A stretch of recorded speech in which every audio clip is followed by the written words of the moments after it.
a email that's associated with the district and just see what we find out. I'll be right back.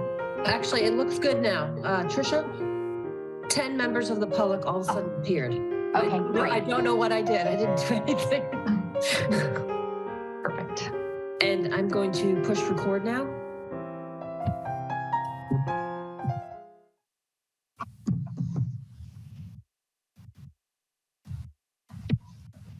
Recording in progress.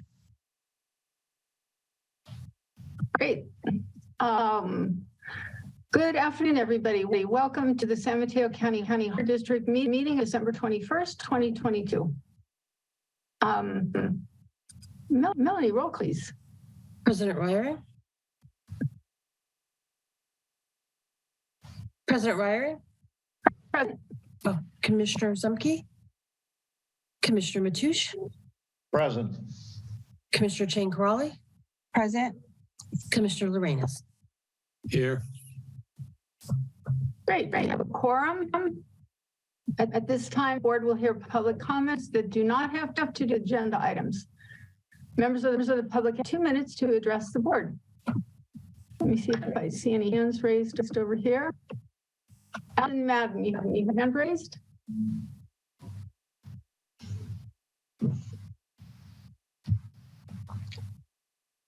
Go ahead, Allison. Thank you. Happy holidays to everybody.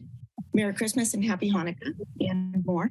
I sent an email. I'm not sure if it made it in time for written public comment. I hope so. I had wanted to follow up on the safe harbor workout that the Harbor District did with the BCDC pertaining to the displaced Oyster Cove Marina folks.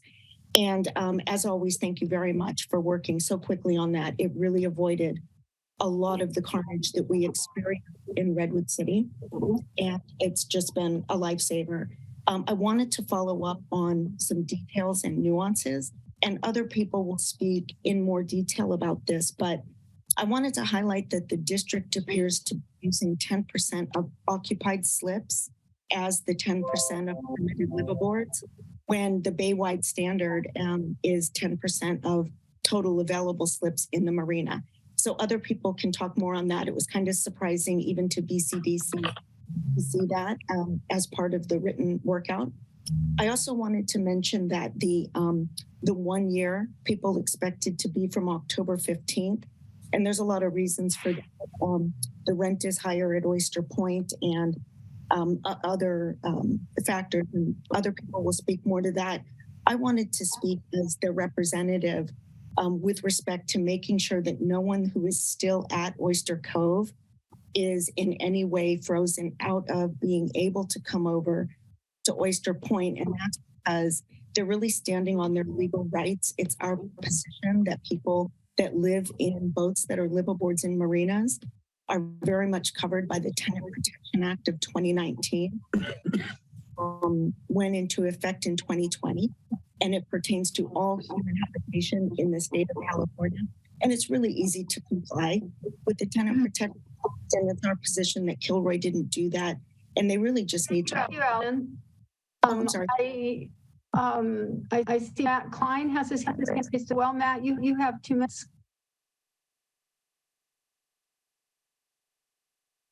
Hello, thank you. Yes, and happy holidays. Can you hear me? There we go. Yeah.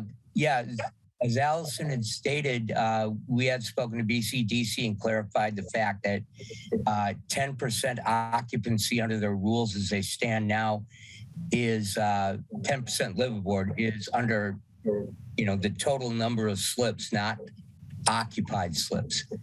That's important. I'm a holdout, as we say, over at Oyster Cove. I will need a slip, I believe, at Oyster Point after we're removed from here at Oyster Cove at this time. They haven't given us notice under the Tenant Protection Act, really legal notice for eviction yet. But that's coming. So we want to make sure that, I'm able to get in over there at that time. Again, October 15th was our eviction date. We were looking for a year after that. There's also a clarification, the deal that the Harbor District so goodly came up with to get us put over there for a year. I believe there's going to be a check in April. We just want to be sure that everybody gets placed with the low percentage of liveaboard allowed by the BCDC. It's very necessary, and we're trying to increase that with the BCDC. It's very necessary all of our people have time to get placed. Thank you for your time. Thank you. Lucia Lackmar. Thank you very much for your time. We're just really grateful for the Safe Harbor workout. We want to make sure that you know that we all are so appreciative what South San Francisco and the staff at South San Francisco City and the district and Supervisor Pine and the staff of BCDC and the commissioners did with so much speed. We really appreciate that so very much. As we understood it, when when we spoke with Anakin of the BCDC, it was the understanding that from the October 15th, when everybody was kicked out, there would be a there's an echo, by the way, just FYI for the rest of your meeting, that there would be a opportunity for a year. And what happened was when the paperwork came out with our meeting, it suddenly was April. And so this is something that is of concern. Of course, this is going to be a continuing concern for all the people that are displaced. And we are hopefully getting some traction with BCDC as far as increasing liveaboards, but we really are here to request that you increase that time as it was initially spoken of, which was the 1 year, which would go to October 15th, 2023, rather than April, which was a surprise time frame. And again, most folks, because there's such limited liveaboard slips in the Bay, it's going to be a hardship, and it's already a hardship. There are already people that have become homeless or in homeless shelters and living in their cars because of the increased costs that they can't afford. So we just ask respectfully that you address this out of humanitarian concerns. Thank you so very much, and happy holidays.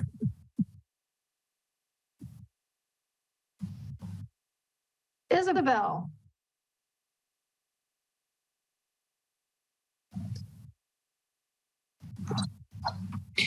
Okay, I'm just going to assume you can hear me.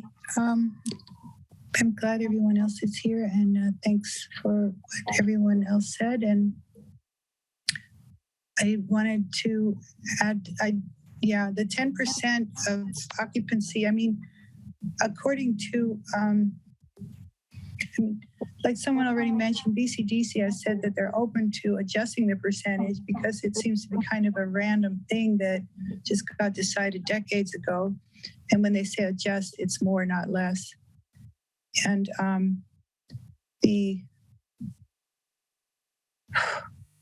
around the world, international maritime organizations and recreational boating organizations generally agree upon the optimal liveaboard number is actually 15 to 20%, according to the former president of the Marine Recreation Association, Mark Sanders. So BCDC is already looking at that, and it would be, of course, very helpful if people at OPM could live under less stress if they could get a liveaboard. And I'm actually not even speaking for myself personally, because with the huge jump in the difference in rent and the liveaboard fee, I can't even afford to live there anymore. So I'm basically couch surfing and trying to find a solution for myself. But when I moved to Oyster Cove in 2006, the liveaboard fee was $150, and then it went up to $175 years and years later. So for me, $410, paying like times and a half the slip fee, for liveaboard is just not doable. So that is something I want, and I'm not the only one who is basically bottom of the barrel, low income, senior, disabled, really not many options. So I want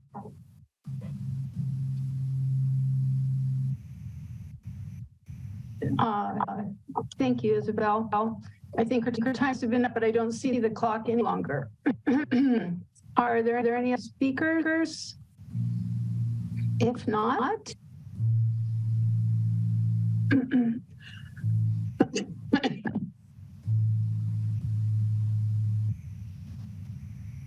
Have another hand raised, Nancy.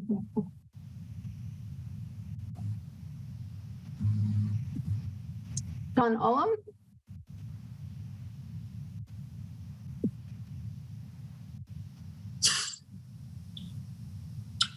I'm sure the previous speakers have noted the rude manner in which President Marion will cut you off when speaking to something that is incredibly important to all of you, but really means very little to the people you're talking to. I mean, you need to understand that your concerns were all dealt with a long time ago behind closed doors, and that there really is no desire for you people to be living in South San Francisco anymore. And about the only hope you have is to put public pressure on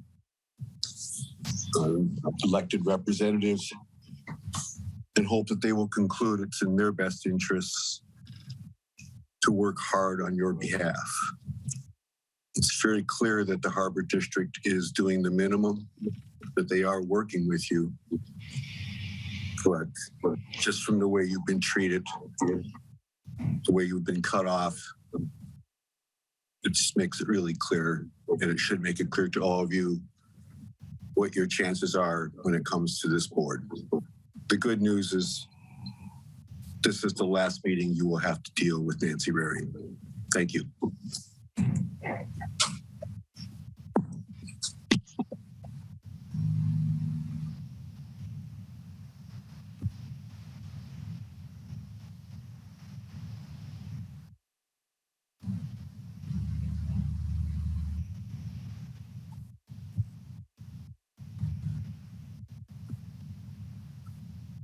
I think that's it for raised hands from members of the public.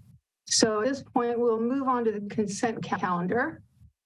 I need to note that the union has that we pull consent item number 5, amend the MOU between OE3 the district. They want an additional with the negotiators. So asking that this item be pulled from the agenda. Do I have any a motion to approve, or does anyone wish to pull an item? I'll make a motion. Balance of the items. And I'll second that. But I do have a question regarding item 5. So is that going to come back to the board later?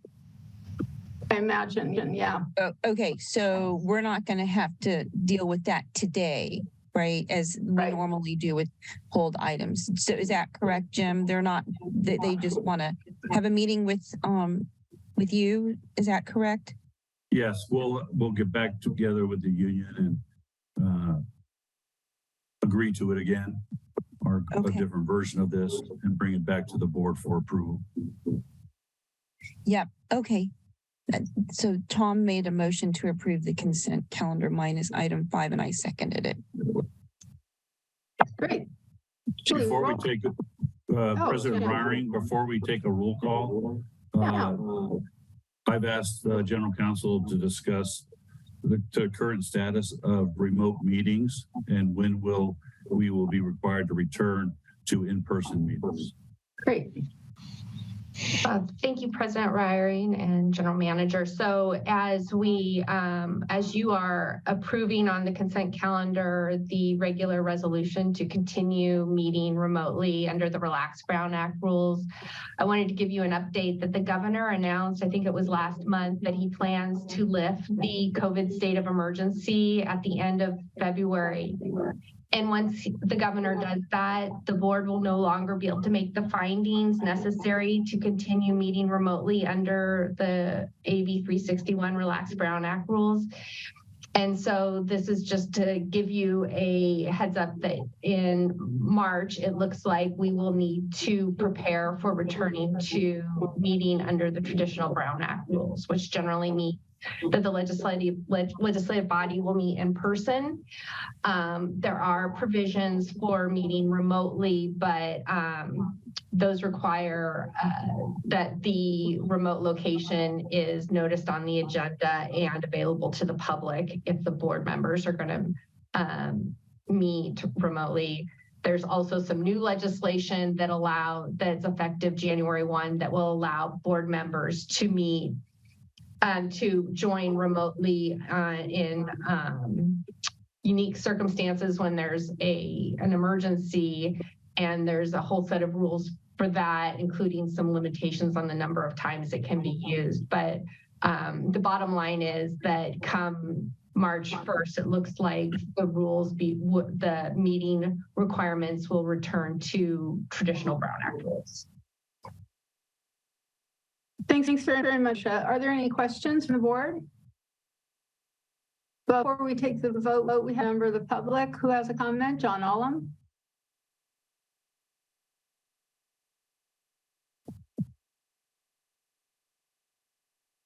Just noticing that you seem to have changed the agenda again, the order of things happening. Did something happen to proclamations portion that was supposed to occur before consent? Thank you.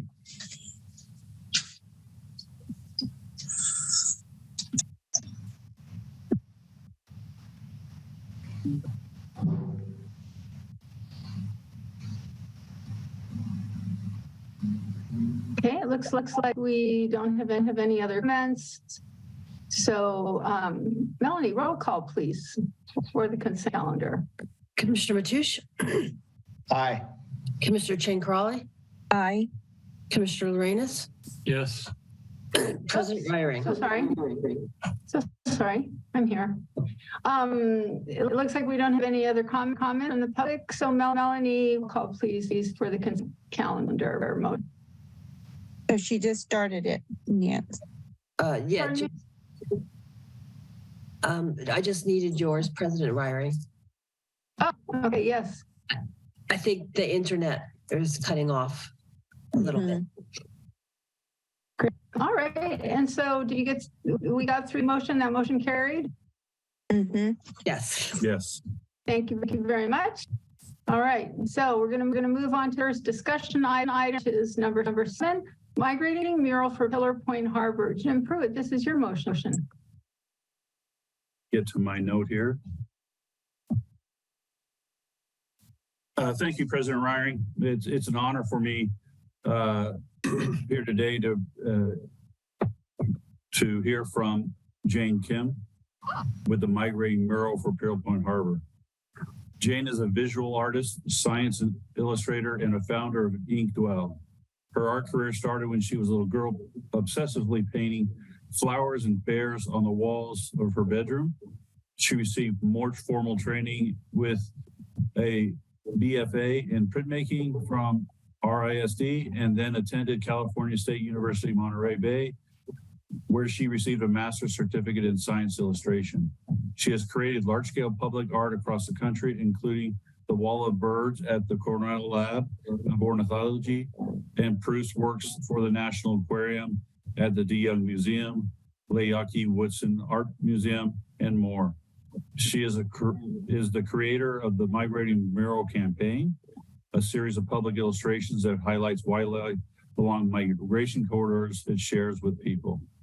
She still enjoys painting flowers and bears, but she doesn't get in trouble anymore for painting on the wall. With specific to the project. The migrating mural is a series of murals that showcases along major roads, towns, and cities endangered migratory species and the need to protect them. Each mural is a monument to these animals and reveals the habits and behaviors of hard-to-see wildlife. Animal migrations are one of the most remarkable behaviors in the natural world, yet they often go unnoticed. Even when they take place near centers of human civilization, the purpose of the migrating mural is to express the public to endangered, elusive, and transient animals that otherwise go unseen.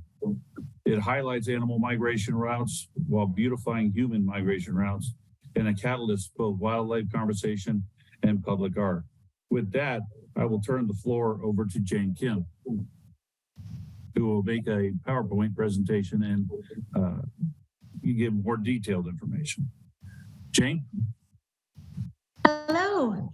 Hi, so nice to meet everybody. Thank you for the time today to share our project with you all. Our studio is actually located right here in Pillar Point Harbor, the shops at Pillar Point. So we're right across from Hot Dogma. If you ever have seen us in the window and want to come by and say hi, we very much welcome that. Will I have the ability to share my screen? Yes, okay. Yeah. Good. Okay, excellent. Well, I'm just gonna go ahead and pull up our presentation. I apologize for not having this prepared in advance. I thought maybe, Jim, you would be sharing your screen. So just 1 second, be not too far along. Here we go. All right, now I'm going to share screen. Share. Okay, great. You guys can all see my PDF here. Yes. Okay. Yes. So I'm just going to go through, how long do I have to present? 15 minutes. Oh, 15. Okay, good. I thought maybe I'd have to do a speed dating here, but I have a little bit of time to show you our project. So the migrating mural, as mentioned, is a series of public artworks that are installed along migration corridors, and this would be our third subject matter. We have done the Sierra Nevada bighorn sheep out in the Eastern Sierra on Highway 395. We've also highlighted the the monarch butterfly on its migration route along the U.S. In various states. And so we're very excited to move into a third subject matter, which is salmons of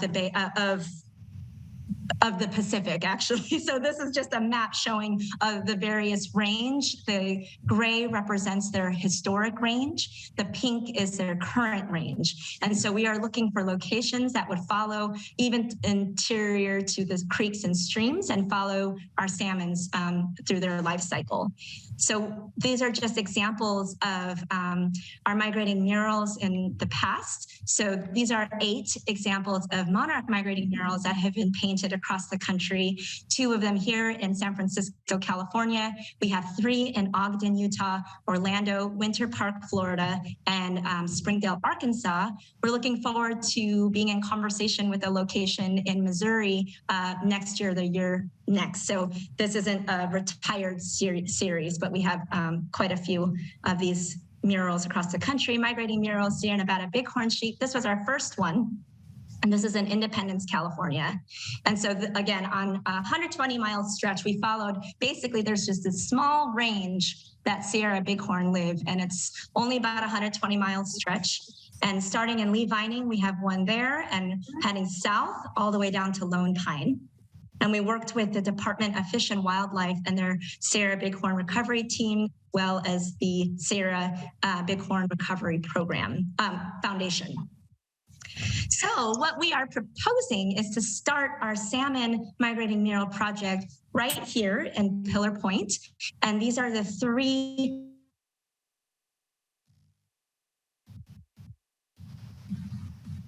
Jane just froze. I don't know if anyone else is frozen. Can y'all hear me?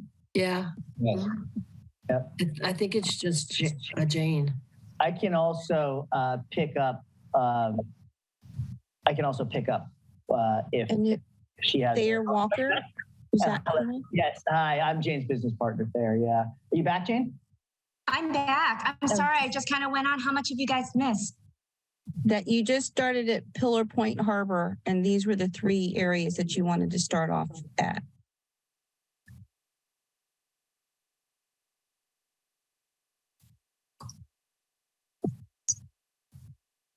Yeah, I think she's frozen again. Yeah, it should be. I have a copy of this as well and can walk us all through this too. But maybe I can. So let me. Oh, hey, Jane. Yeah. If you. I'm going to stop my video. Oh, there you go. Is that better? Yes. Okay, perfect. So yeah, we're here at Pillar Point. These are the 3 buildings and structures that we have identified as potential sites for our project, as well as introducing a very exciting collaboration with NOAA and Hatch Elementary. So we will be in conjunction updating the signage at Pillar Point, and we'll be incorporating imagery that we use in the murals into the sign as well to create a whole feel for the harbor. And the kids at Hatch Elementary will also be participating in creating some of the imagery for our murals. So this will be our first site where we're going to use the bathroom to tell the life cycle story of salmon, particularly salmon that is relevant to our harbor and to this region. And this is where I would love to have, so here's an example of a mural that I created in San Francisco about steelhead. And it's a similar idea where we worked with the life cycle with the map of watersheds of the Bay Area. And then here's an example of how we've worked with elementary age school children in the past around murals. And so this was for one of our migrating murals. Each of the kids created their own unique milkweed that was incorporated into the mural, and they learned how to paint and the whole process of mural making.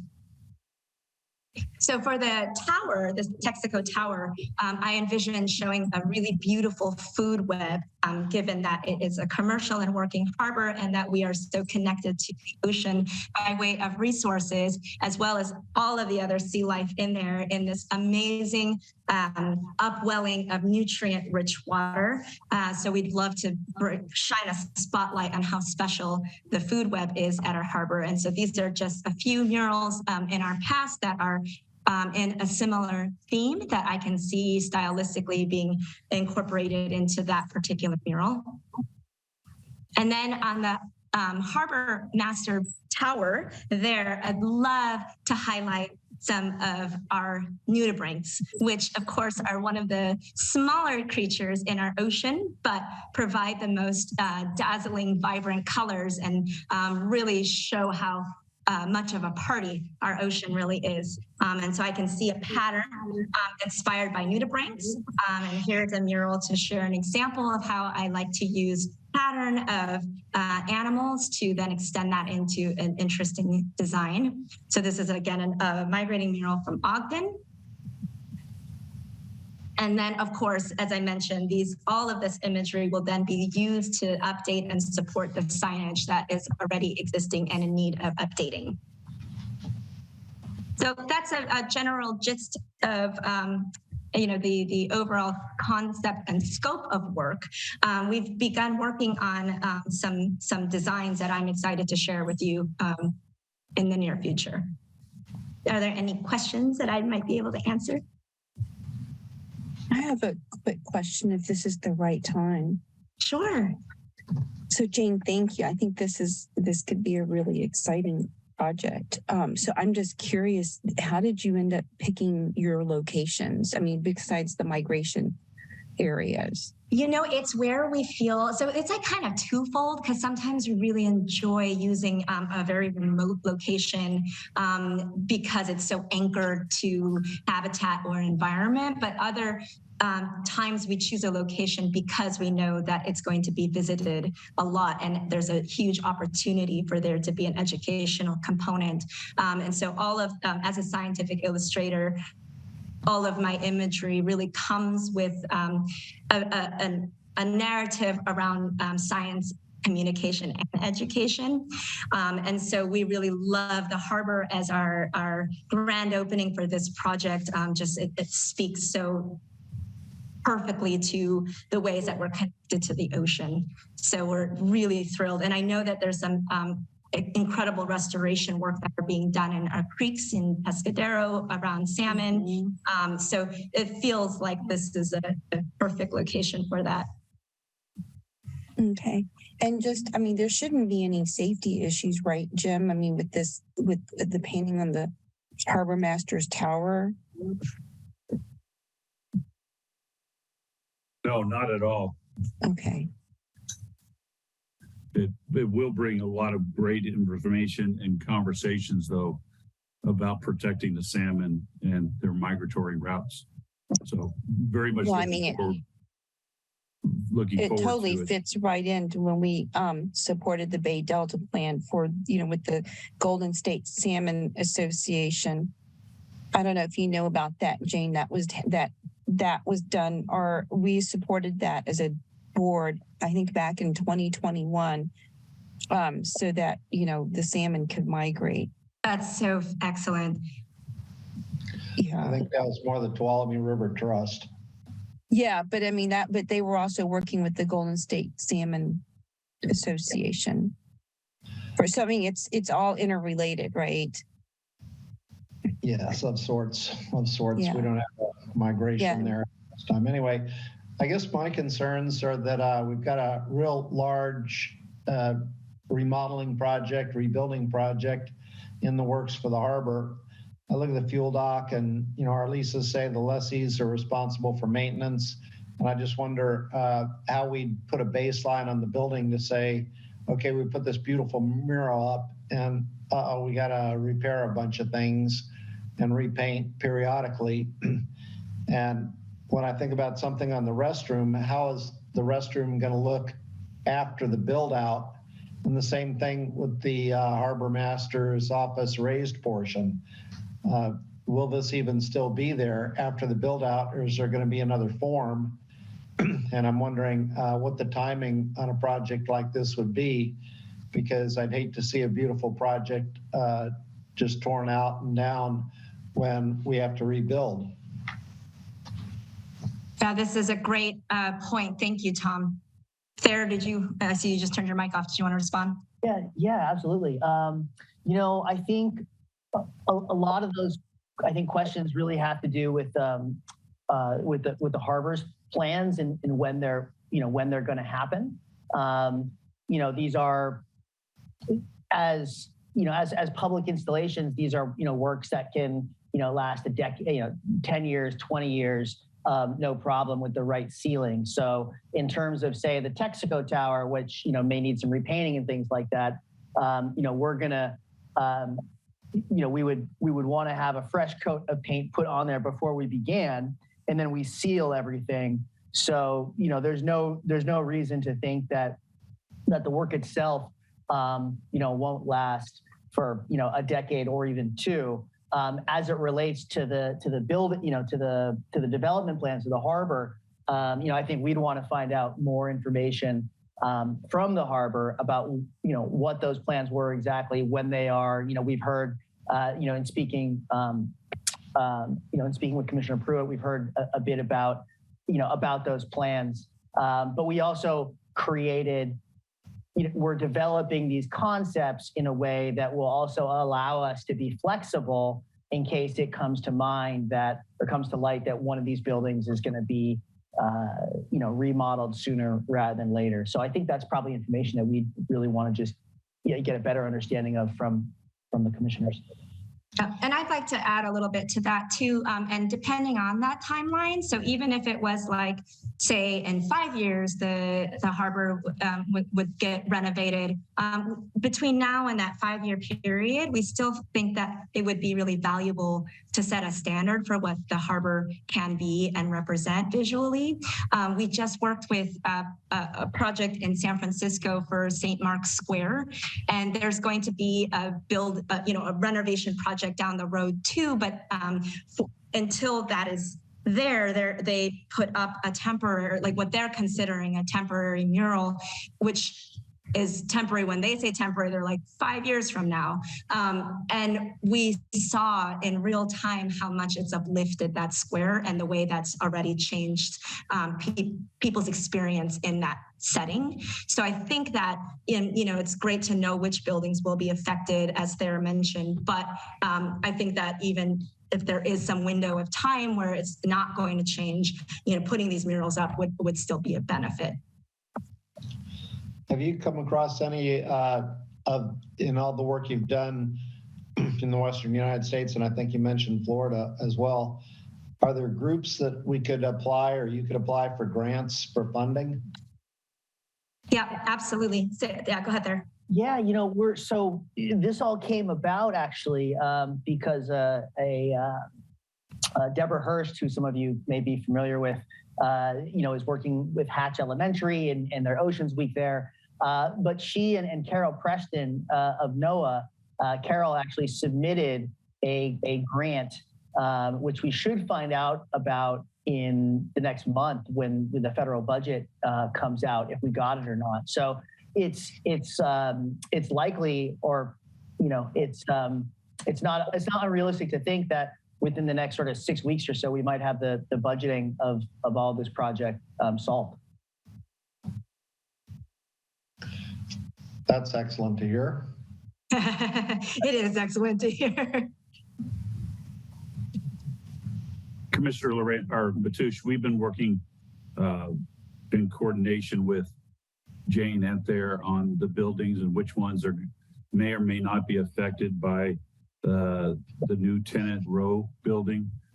As you know, we had that public meeting a couple of weeks ago to get input from the public and concerned citizens that on a proposed location for the new building, and there was support for a lot of different locations.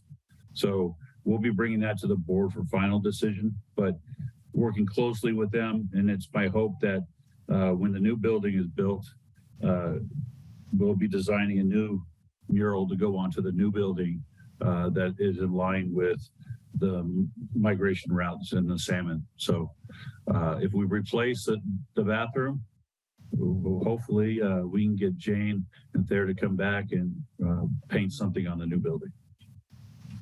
Sounds perfect.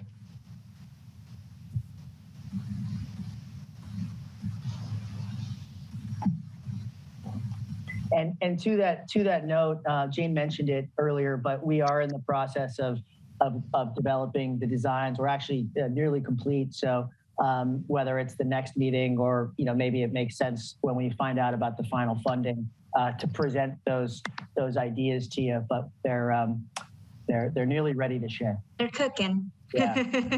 It's really exciting. I'm sitting on my hands. I want to show you all so badly, but we're not quite ready. Oh, I did mention, I don't know if this was mentioned to you, but in downtown on Kelly and Main, our studio did just put in a new mural that was for Seacrest. It was a gift from Seacrest Elementary to celebrate their 25th anniversary, and that is also an ocean mural.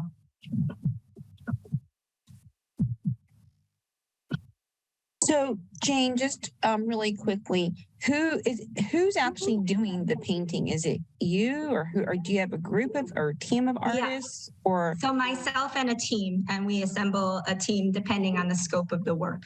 And are they mostly local artists, or who do you team up with?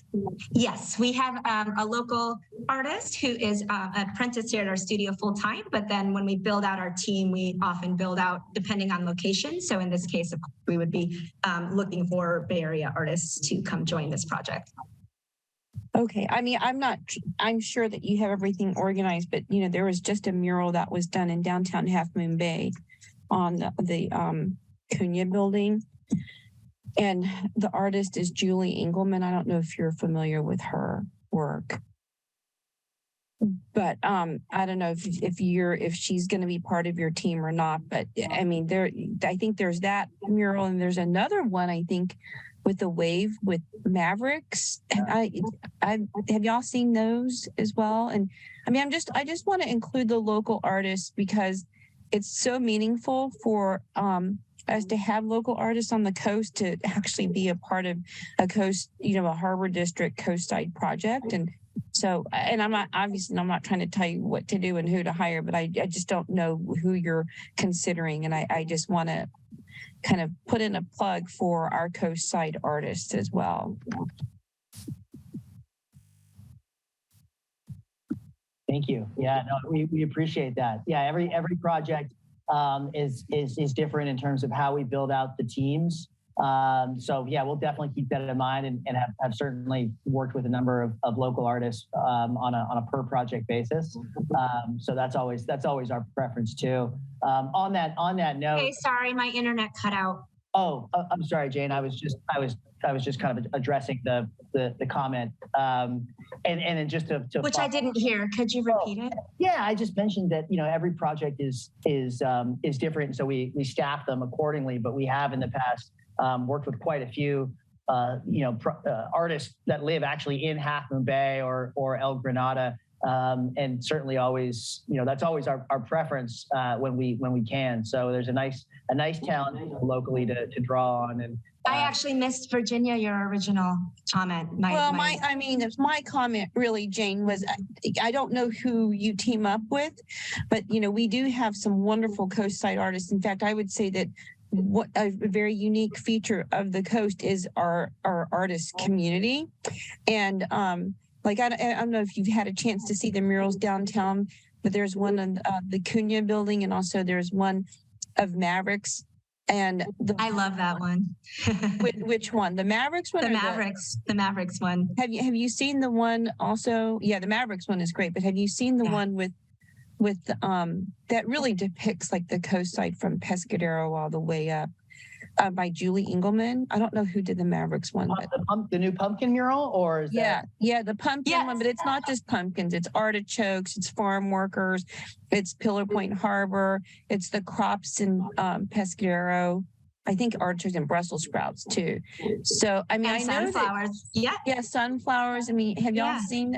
I just want to make sure that we're supporting our local coastside artists who actually bring so much to the coastside. So I hope that y'all will, I'm trying to put in a plug for them as well to include them. Yeah, sure, of course. And I appreciate that plug. Absolutely. We would be more than happy to be supportive of that community here while we are creating this, and encourage them to all visit our studio here in Pillar Point too. So we would love to, become more in community with the other creatives in this town. Great, thank you. I think it'd be meaningful for everyone, and really absolutely emblematic of the coast. Yes, I love that feeling here in Half Moon Bay, and having our studio here. It is so clear that this is a very tight-knit community, and I really appreciate that. Well, up and down, there's a whole thing, the whole artists enclave at the South Coast Artists Alliance. I think that's what it's called, SCAA. And I know that Julie Engelman, who painted the one in downtown Half Moon Bay, is from El Granada. So the point is just being inclusive of our local artists, I think would be fantastic. Yes, awesome. Great. Thank you. If any other commissioners just on comments, I think this side informational only. And thank you, Jane and Fair. I think this looks just beautiful. What an exciting. Thank you. We're excited too. Thank you for your time. Thanks for coming today and presenting to us. We have public comment too. We have a member of the public who has a comment. Catherine Carter. And Ed has his hand up. Ed, you have to have your hand, sorry. Catherine.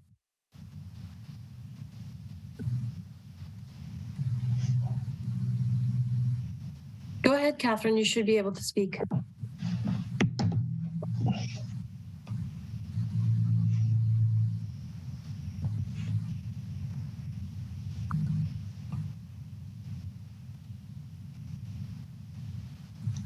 Catherine, are you there? Maybe, I'm not sure if she's there. Ed, do you want to go ahead and make a comment? We're waiting to see if we can. Catherine seems to have dropped off. Commissioner Lorenz. Sure. Hi, everyone. I think this is a great project. It's consistent with our mission statement, with everything the harbor is about. I love the fact that it includes students down at Hatch. I look forward to seeing it come to fruition. And thank you, Jane, for bringing it to us. I think it'll be fantastic. Thanks, Ed.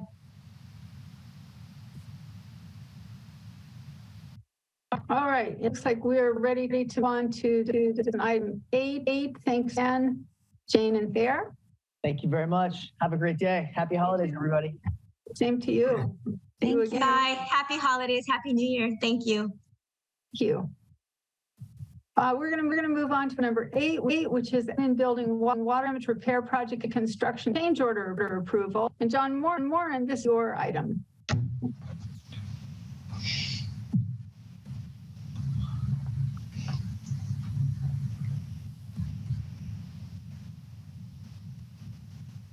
Good afternoon, Commissioners.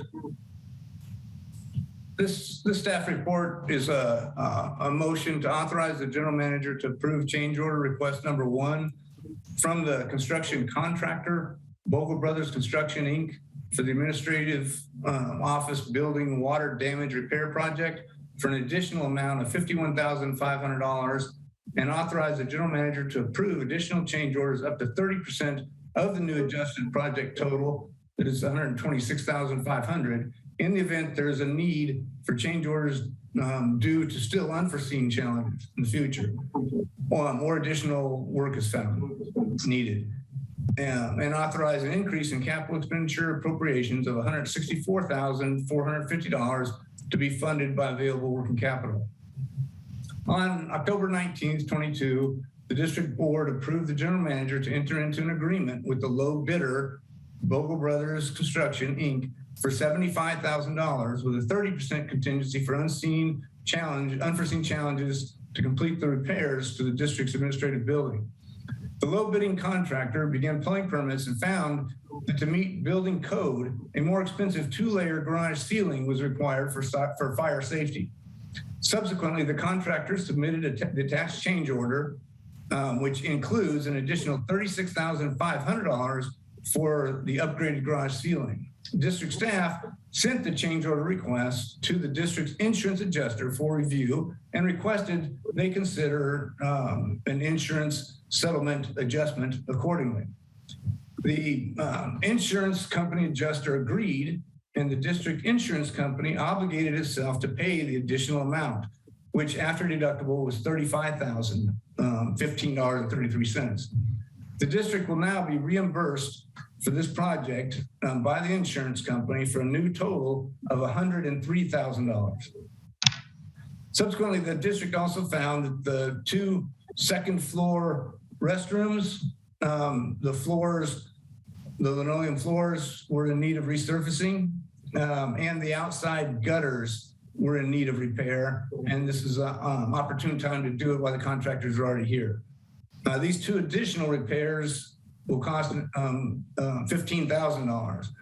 Therefore, staff recommends the board approve change order request number 1 for $51,500 and adjust the 30% contingency accordingly for a new construction project total, including the contingency of $164,450. And again, $103,000 of that is covered by our insurance. Therefore, staff recommends the board approve the aforementioned motion. And I'm happy to answer any questions. Thank you, John. Any questions, or do we have a motion to approve this? Motion to approve. Second. Thank you. I don't see any public comment. I don't see any board member hand raised. Melanie, roll call, please.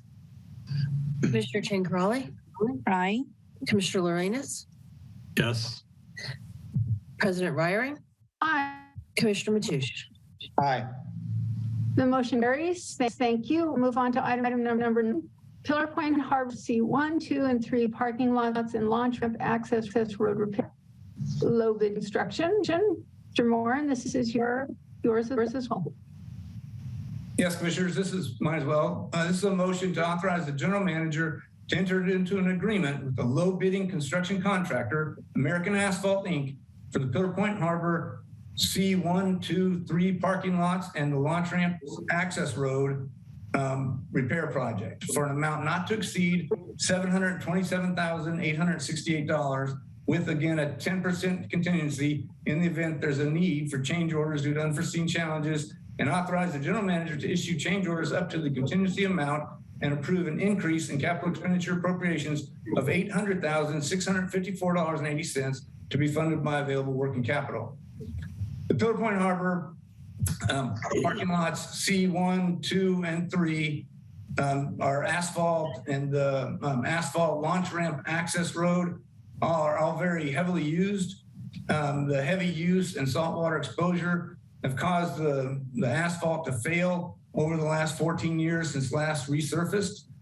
The project includes all repair, resurface of all 3 asphalt C parking lots and the asphalt Pillar Point Harbor Boulevard access roadway from Johnson Pier Road east to the concrete launch ramp staging area.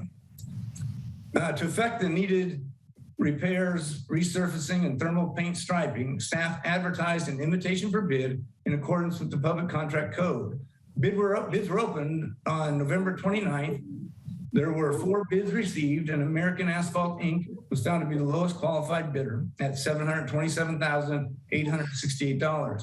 Therefore, staff recommends the board approve the motion as drafted. Should the board approve no bid, staff will move forward with permitting and consult with American Asphalt team to arrange a construction start date, taking into consideration weather challenges, the high use demand times, fishing and crabbing seasons, so that the launch ramp can still be utilized as much as is possible. And most likely we began in the spring of 2023. During the construction, attempts will be made to lessen all impacts on all users. And I'm happy to answer any questions. Thank you so much. John, are there any commissioner comments or questions? I see John has his hand raised. Mr. Ullum?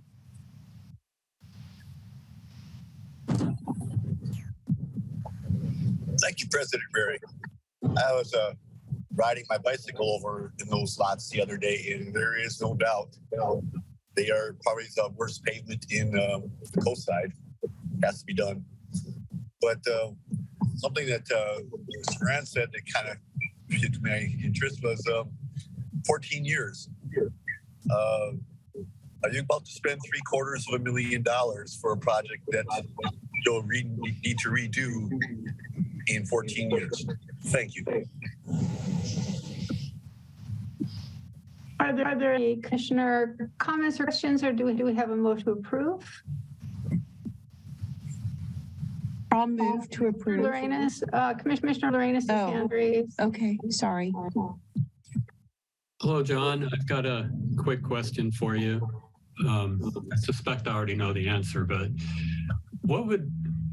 is there any chance to use a permeable surface for these lots? The reason for that would be that because it gets so much traffic, it'd be nice that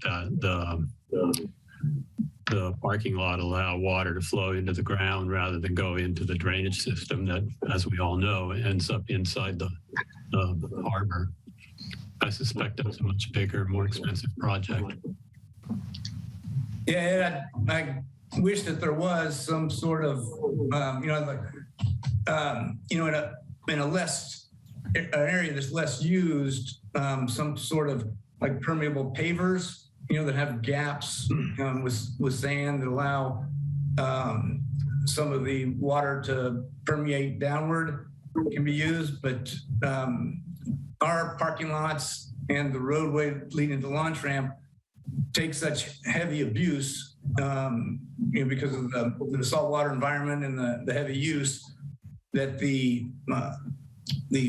replacement with asphalt, and resealing and resurfacing when necessary is the only alternative that our professionals that I've discussed with were able to come up with.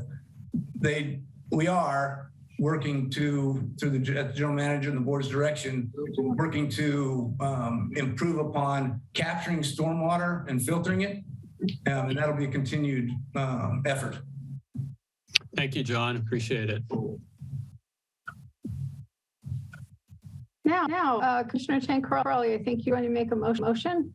Sure, I'll make the motion to, hold on, let me pull up the actual item, sorry.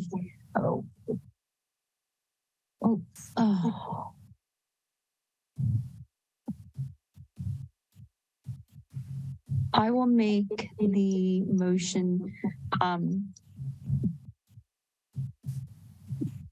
to authorize the general manager to enter into an agreement with the low bidding construction contractor, American Asphalt, for the Pillar Point Harbor C1, 2, 3 parking lots and launch ramp access road repair project for an amount not to exceed $727,868 with a 10% contingency in the event there is a need for change orders due to unforeseen challenges, and authorize the general manager to issue change orders up to the contingency amount and approve an increase in capital expenditure appropriations of $800,654.80 to be funded by available working capital. And I'll second that. Great. We have a motion. And again, I don't see any hands raised for question or comments. Melanie, roll call, please. Commissioner Lorenz? Oh, you're muted, Ed.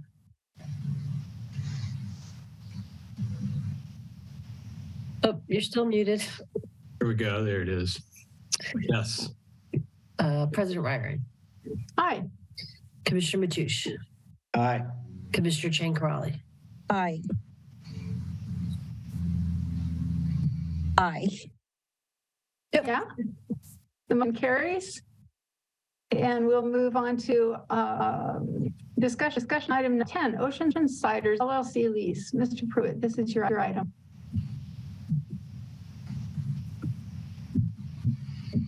Yes, thank you, President Ryan and commissioners. I'm going to share my screen real quick to give everybody an idea of. Pass around some cider. All right. There, you should see the first slide with a blue oval. Is that correct? Yeah. Okay, great. In March of 2022, the board approved a commercial activity permit for Seasider, now Ocean Cider LLC, to conduct business on the corner lot next to the post office here in El Granada. Based on permitting requirements, the owner of Ocean Ciders LLC was not able to begin the business on that site. Working with the general manager and the harbor master, Ocean Ciders LLC has located a new location within Pillar Point Harbor. That location's upper Perch Beach, as indicated in the slide that is up. And due to change the location and requests from the leasee, a lease is required. So we're switching from a cap to a lease. It's the goal of Ocean Ciders LLC to create a low environmental impact and cherished community gathering spot for the tourists as well as local visitors to our beautiful harbor. They plan on using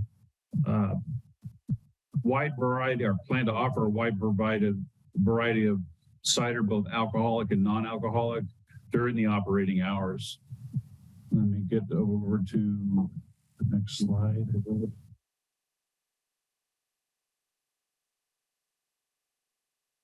You'll see the slide that's up on your screen. The top of the screen is the trailer with a deck and storage shed. All of this is non-permanent and can be removed quickly within a day. And then you see the 4 gazebos, planters, and then in the center is a fire pit and fire ring and chairs around the fire ring. That's what's intended to be set up at the that location on Perch Beach. And here's kind of a crude mock-up, but you can see the trailer, posts with rope to define the area, the gazebos, and the fire pit in the middle. And this is kind of a gross representation, but I wanted to give a visual to what it will look like coming off the coastal trail. As part of this, the ADA upgrades in the area will take place to make it ADA accessible. And the lease requirements for the tenant at the beach will include operator shall be operational by June 30th, 2023. Tenant is allowed to park in our unreserved parking spaces on a first come, first served basis. The lease shall commence on December 22nd, 2022, that's tomorrow, and expire on December 31st, 2025. The tenant is responsible for all utilities. The tenant will pay the landlord in advance without offset, deduction, notice, or demand the monthly rent of $100 in the first year, 2023, the second year, $200 monthly, and the third year, $300 monthly. And any year after that will be just the normal percentage rate annual updates to the lease or cost of living. The percentage rent shall be 1.5 of the gross receipts from liquor sales plus 1.5 gross receipts from non-liquor sales. Beginning in 2024 of the lease, the percentage rent shall be 3% of gross receipts from liquor and 2% for gross receipts from non-liquor. And 2025 and beyond, the percentage rent shall be 5% of gross receipts for liquor plus 3% of gross receipts for non-liquor sales. And they'll be required to submit a security deposit. During the permitting process, the tenant is running into some difficult tasks and requirements from the county per their laws and their regulations. One of those regulations requires the tenant to connect to the sewer main and have a hard connection sewer main at the site. There will be no washing of dishes at the site. They will have a sink in the trailer, but it's expected that they'll use less than 5 gallons a day. And the gray water from the sink will go into a container. The idea originally was to pump that tank every day by a certified company who's authorized to pump the gray water, and then on a daily basis. But the county came back and said no to that and is requiring the installation of permanent structures down on Perch Beach, which the district would like to avoid. As a result, unless otherwise directed, the district will be supporting the tenant in her efforts to seek a variance from the hard connection for gray water tank to either daily emptying or biweekly emptying, whatever is required. And we're going to be supporting them to the county. The motion, which is different than what's stated in the staff report, is adopt resolution 2234, approving a lease between San Mateo County Harbor District, a political subdivision of the state of California, and Meredith Kaysen operating as a sole member, Oceansider LLC, as tenant. Barry, standing by for questions. Thank you, Jim, for working on this. I know that it has had to jump through a lot of hoops at the county level, and I really appreciate the fact that the district has been working so closely in this project forward. Do we have any other commissioner comments? Commissioner Crowley? Yeah, thank you. So Jim, thank you. And thanks for clarifying that this is going to be a different motion than the one that, well, not too different from the one that in the staff report. I also want to thank Meredith for her patience. I mean, she's had to jump through a lot of hoops, and I'm just glad that the Harbor District has been there to support her. And Meredith, we wish you, I think she's in the meeting. So Meredith, if you're on the meeting or at this meeting, thank you for your patience. We're looking forward to supporting your business as best as we can and providing yet another place for the community to kind of meet up and enjoy themselves. Thank you. We have the public, John.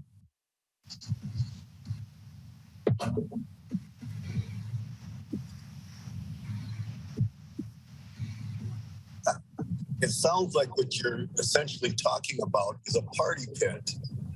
And I used to have a great one behind my house out in the woods back when I was 19. Sounds like that's what it is. Is there a provision for restrooms, for example?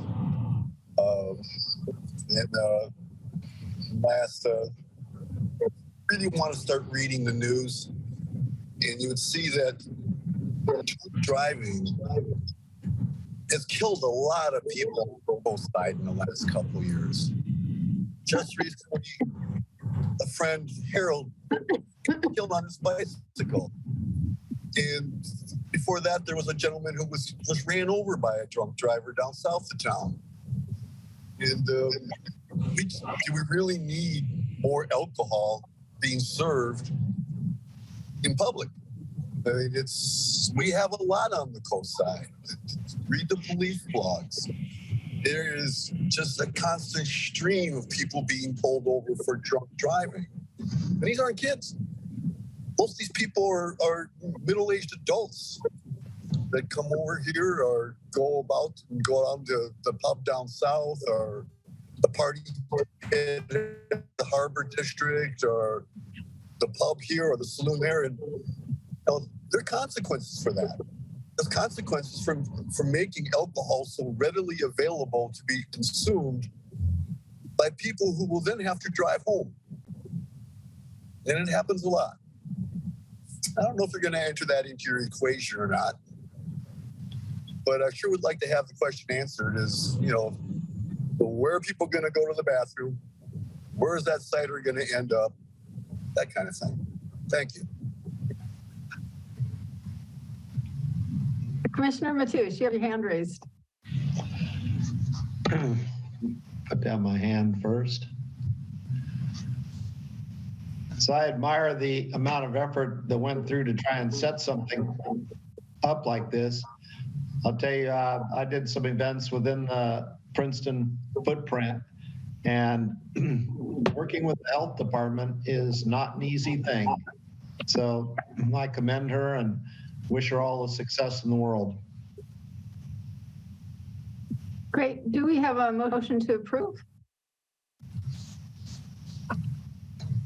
I'll move to approve the new language. The resolution with the new language, Jim.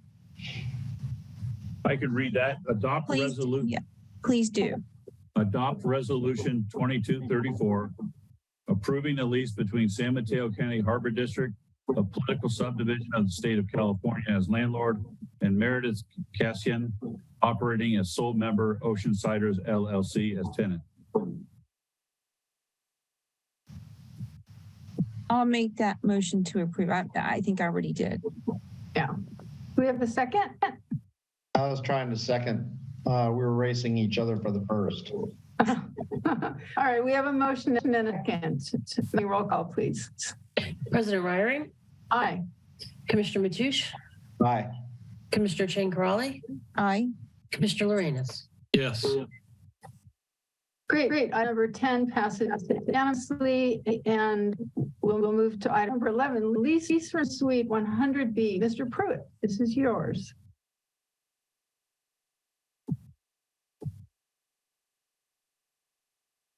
Good afternoon once again, President Ryan, thank you. The board has already approved this lease with two tenants acting together in a partnership to rent out Suite 100B at 504 East Avenue, Alhambra. However, one tenant is no longer involved with the business located in Suite 100B, and Jennifer Oliverio seeks a lease in her name only. The recommended motion, no other changes were made to the lease except for the removal of the partner. The recommended motion is to adopt Resolution 2231, approving a lease agreement between the San Mateo County Harbor District as landlord and Jennifer Oliverio as sole proprietor as tenant. Thank you. So moved. Does anyone have a second? Second. Any questions or comments? No? Okay. Roll call, Melanie? Commissioner Mateusz? Aye. Commissioner Chang-Crowley? Aye. Commissioner Lorenz? Yes. President Ryrie? Aye, thank you. That motion carries, and we'll move to item number 12, General Manager's proposed 2023 goals and objectives. Mr. Witt. And good afternoon once again. While this is just an informational brief, I do encourage and I would appreciate comments from the public that they can review this or listen after I speak to it and send me their thoughts via email if they would, or give me a call to discuss. With that, I've been working with staff and after reviewing the 2020 strategic plan, the 22 master plan, and the 2006 and 2015 LAFCO Harbor District Service Review and Sphere of Influence reviews, we came up with the following goals and objectives for 2023. Again, today I'm just presenting the goals and objectives, and I will bring them back on January 18th for consideration and approval. And again, if there's anybody who has a comment to this or can make recommendations for improvements, please let me know. Goal number 1, work with staff and other partner agencies, resources to identify new sources of income. The district not only needs to be fiscally responsible with current revenues, which we are, we must also improve collections of monies due to the district and seek out and develop new revenue streams to support its operations.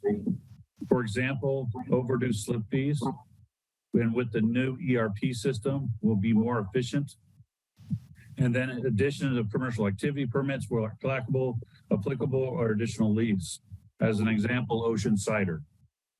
They will be bringing in additional revenue to the district. Also, have we ever considered parking fees or taking management of additional marinas like Coyote Point or managing for Brisbane's marina? Goal number 2, obtain funding to properly staff Pillar Point Harbor to increase the district's availability to provide a maritime search and rescue and maritime assist. As stated before, we need $3.5 million in one-time costs for new assets and $1 million in reoccurring annual funding for 6 additional deputy harbor masters in training. The goal number 3, identify or obtain funding for the Johnson Pier expansion dock replacement project. The estimated cost now is $51 million to do that project.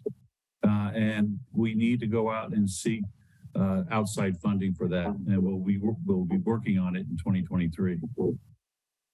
Goal number 4, keep current capital improvement projects as approved by the board moving forward to include completing the ADA restroom at Tenant Row, begin construction on the Surfers Beach restroom and green space project, Surfers Beach replenishment project, the eelgrass mitigation and dredging, repair C1, C2, C3 parking lots and Lontramp access road, expand coastal trail from Lontramp sidewalk to Johnson Pier Road and make it ADA compliant.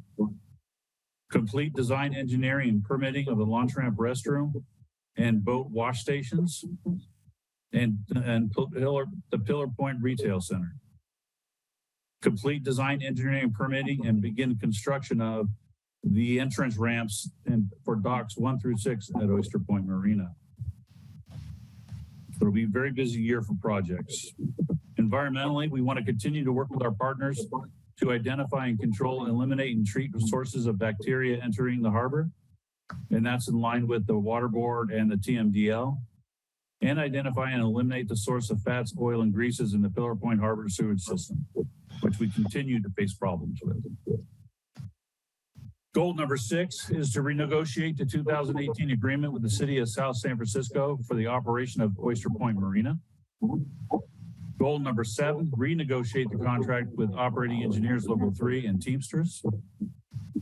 And goal number 8 is develop and execute a plan to update district policies to include foundation policies, administrative policies, policies applicable to commissioners, finance, accounting, operations, and personnel. Goal number 9, continue to develop, plan, and provide a report for a permanent dredge in Pillar Point Harbor, which will assist in protecting Pillar Point Harbor, Princeton by the Sea, and Surfers Beach from sea level rise. Develop and implement program to identify and reduce non-payment of slip fees is goal number 10, which I will be migrated and put into goal number 1, I believe. And then goal number 11, publish a quarterly newsletter, maintain SLDA district transparency certificate of excellence. So we have 11 goals, but when I come back in January, it'll be 10 because I'll merge number 10 and 1. And those are the goals that I'm recommending we focus on over the next 12 months. Thanks very much, Jim. That's all very closely aligned with what this board has been directing through the years since you came on board. And I really appreciate your putting this into the form that it is today and allowing us to see it.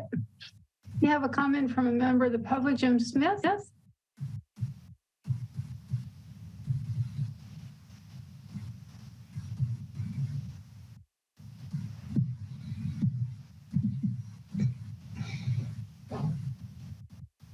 Jim, you have to unmute yourself. Yeah. Mr. Smith, if you're muted.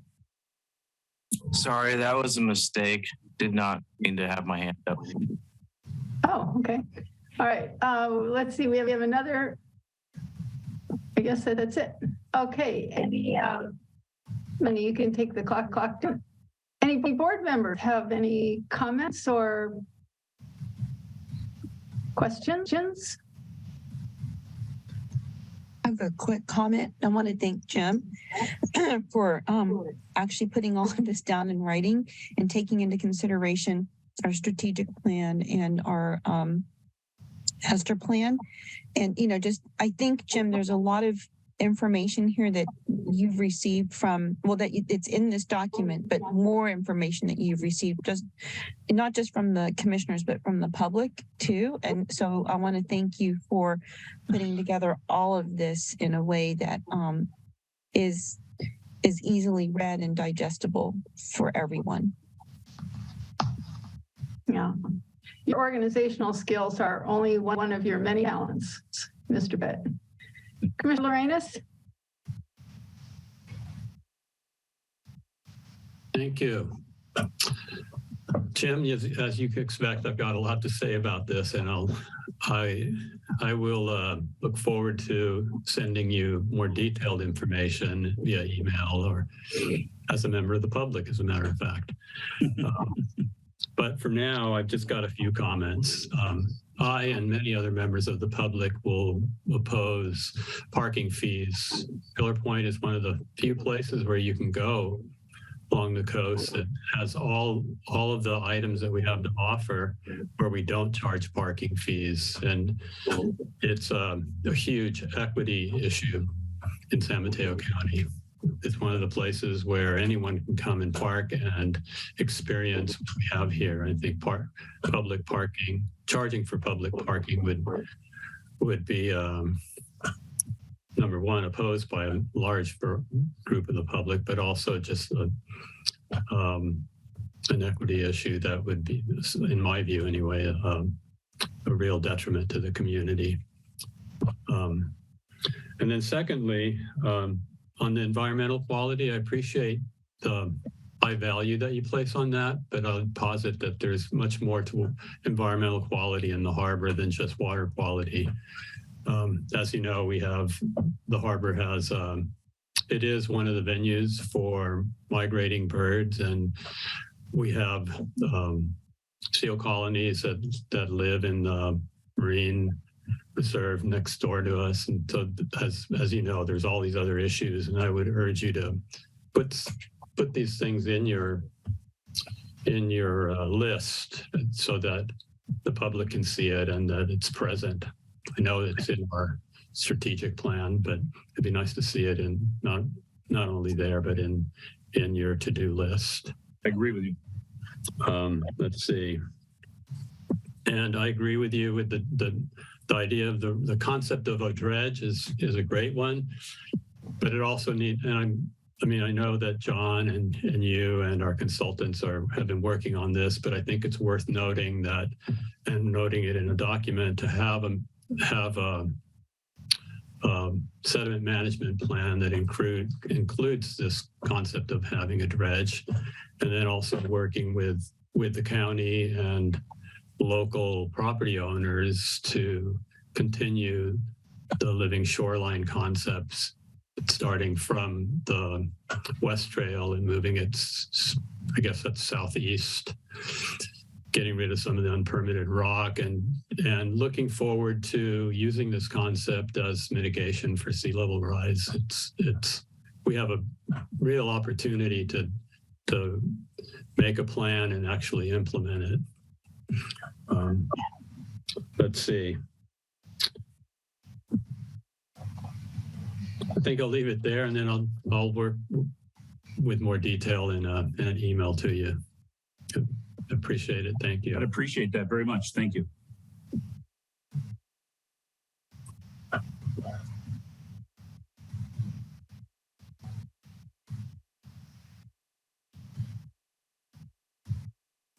If there are no other questions or comments, we will move on to item number 13. Thanks again for that presentation. Item number 13, amendment to employment contract for general manager, Commissioner Crawley.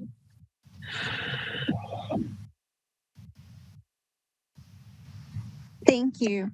So this, as you know, is an item that that the board appointed Nancy as the president, President Reiring and I, to be on the negotiating team.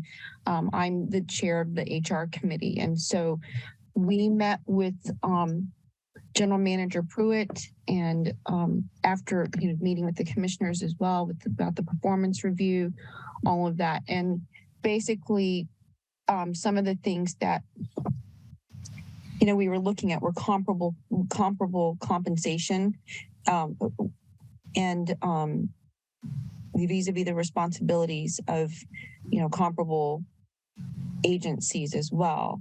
But there were also intangible qualities, and I invite the commissioners to chime in if they want to talk about some of the intangible qualities. But in any case, those were the reasons that we are asking for this motion to be approved.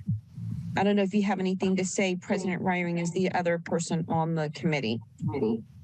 I do. Mr. Pitt started his tenure at the Harbor District at the end of 2019, and it was interviewed and hired that he brought a wealth of experience with him, and that he would be a first-rate general manager, which was something the district was seeking. However, what we couldn't defer were the capabilities he would need to demonstrate when the pandemic hit in early 2020. Jim has led the Harbor District through a very tough time, adjusting staff needs as the public coast and Pillar Point Harbor in record numbers. He had to take care of Harbor District projects like finishing the shoreline and continuing with our dredging project, while also ensuring that the Pillar Point Harbor and Oyster Point marinas were safe for visitors and staff. I've had the privilege of working with him as board president in 2020 and 2022. And during our conversations, we were constantly thinking about safety and governance of our board to meet the public's need. I want to thank you for everything that you've done, Harbor District, San Mateo County residents, and the board will be voting on proposed amendment to the general manager's employment agreement to provide for the general manager to receive an annual salary of $202,000. I'll make that motion to approve the amendment to the general manager's agreement with the Harbor District. I'll second it. Any comments or questions? We have a member of the public, John Olam. Ms. Olam, go ahead.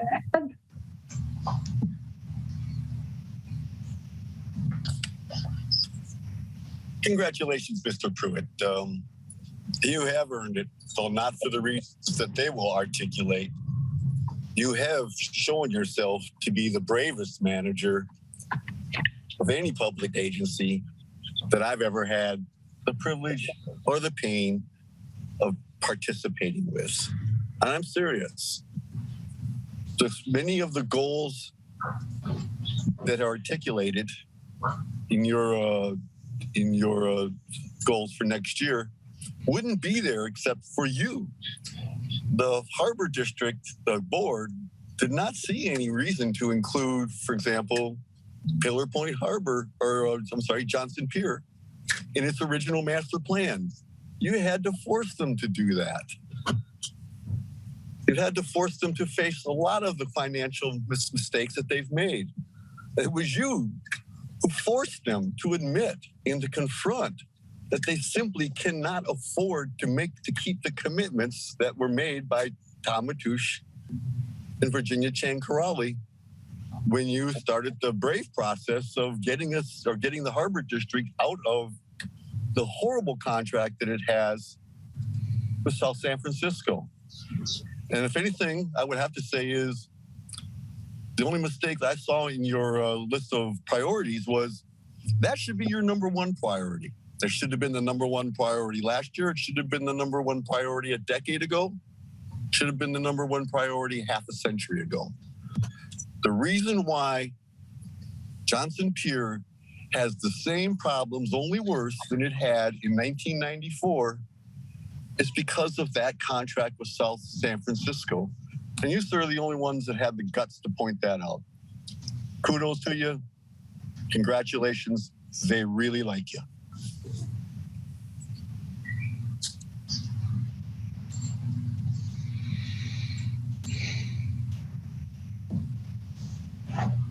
Nancy, you're on mute.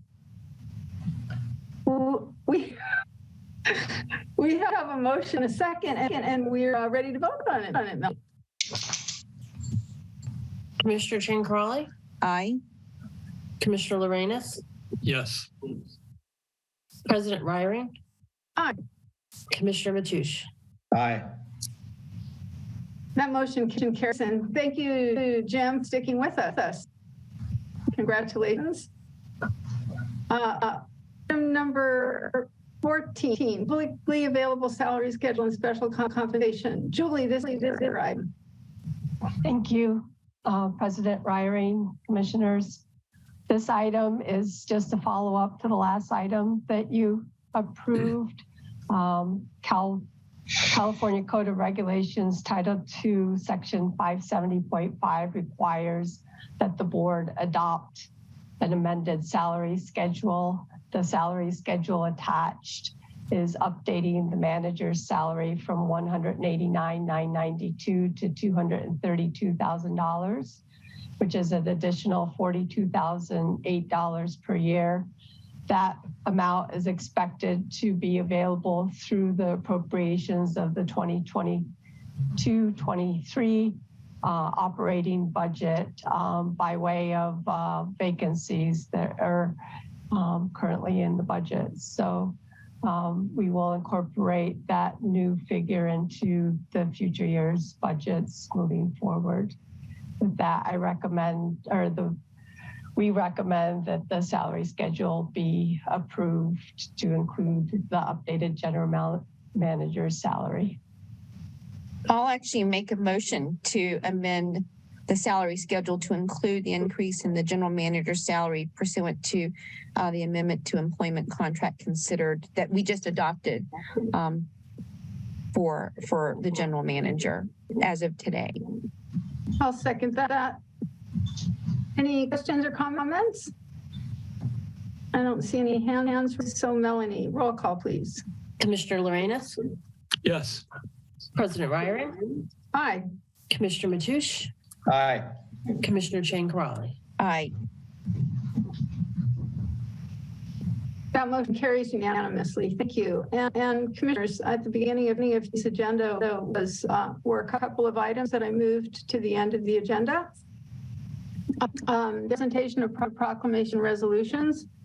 And we will hear them now. First, we have proclamations from the county, from Senator Josh Bear, for Commissioner Edmundo Lorena, and for myself. And Jim, who is presenting those? It'd be my honor to read those. Thank you. These are two identical certificates of recognition issued by Senator Becker to Edmundo Ed Lorenas and Nancy Raring. This commendation is presented presented in recognition and appreciation of your work on the Harbor Board of Commissioners. As a commissioner, you provided stewardship of our country's maritime resources, emergency response, and public access. On behalf of the people of the state of California's 13th Senate District, please accept our gratitude for your good work and sincere best wishes, Senator Josh Becker, 13th District. And we got a separate, as on the screen, we got separate commendations for each outgoing commissioner, and we'll be putting those in the mail to you. Thank you very, very much, Jim.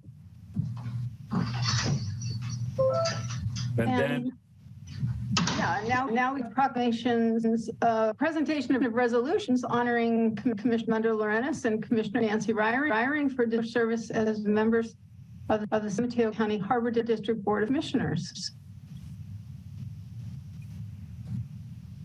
And it'd be my honor to read the resolutions. First resolution is Commissioner Lorenas, San Mateo County Harbor District Board of Harbor Commissioners, County of San Mateo, State of California, to honor Edmundo Ed Lorenas. Whereas Edmundo Lorenas was first elected to the San Mateo County Board of Harbor Commissioners in November 2016 and re-elected on November 7th, 2018, serving 6 years as Harbor Commissioner. And whereas Ed served as Vice President of the Harbor Board in 2019, Board Secretary 2018, and Board Treasurer in 2017. And whereas Ed brought with him skills, knowledge, and enthusiasm for wildlife and environmental protection as a skilled blue water sailor and a team leader of the Surf Raider Foundation San Mateo County Chapter Blue Water Task Force, all of which complemented his work as Harbor Commissioner.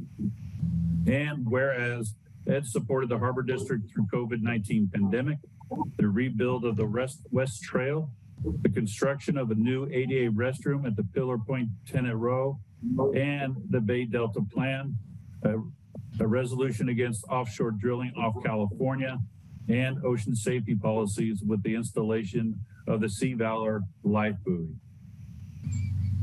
And whereas Ed consistently championed inclusion of the community in Harbor District decision-making, environmental protection, and the use of sediment management and living shoreline as a mitigation tools for shoreline protection. And whereas Ed gave input to and supported the final design of the West Trail Living Shoreline Project, collaborating with public entities and community members to transform the project to a living shoreline, protecting the West Trail from sea level rise. Whereas Ed was also proactive in providing safety and protection of the wildlife in and around Pillar Point Harbor, he established and served on the Wildlife Protection Committee, gained public input, which assisted development of initiatives and to protect wildlife, including migratory birds and marine mammals. And whereas Ed is a member of the Finance Subcommittee in 2019, provided input in developing the 2020 strategic plan and supported strong budgets for Pillar Point Harbor. Therefore, it is be resolved by the San Mateo County Harbor District Board of Commissioners, County of San Mateo, State of California, that Edmundo Lorenas is commended and thanked for his years of service as Commissioner on the Harbor District Board of Commissioners. Upon a motion duly made and carried this 21st day of December in the year 2022. Also, on behalf of the district and staff, we'd like to present a gavel and plaque to Commissioner Arenas for San Mateo County Harbor District 2018 to 2022.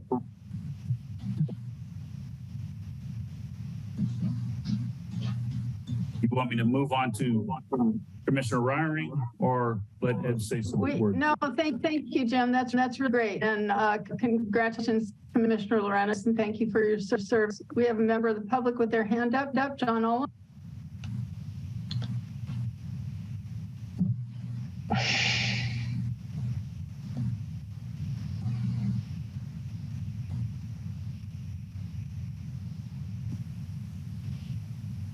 Thank you, President Raring. Commissioner Lorenz, you did a great job. You put up with a lot from the public, from your fellow commissioners. And I think you were the one who came up looking better than when you came in, which nobody else can say. I think that there's a long list of efforts that I could recite of the different things you did that went above and beyond simply voting yay or nay on the issues that were presented to you by staff. So I think I'll focus on the West Trail. As you know, you and Sabrina Brennan really went to bat to make that happen. That what was envisioned was simply a stale concrete wall. And despite the flack you took from fellow commissioners, both of you went out there and made this happen. And many political leaders could learn a lot from you, Mr. Commissioner Lorenz, just from simply how you handled yourself with that one issue. This is something that will be impacting coastsiders for generations. Nothing else that you're talking about recently really comes even close to that. Most of what you guys talk about is pretty mundane policies and fighting at each other. But you, sir, stepped up for our community and made something incredible happen. And though you're the one who least cares about getting the credit that others will take, you deserve the most. Great. Thank you, Mr. Owen. All right. I think we have...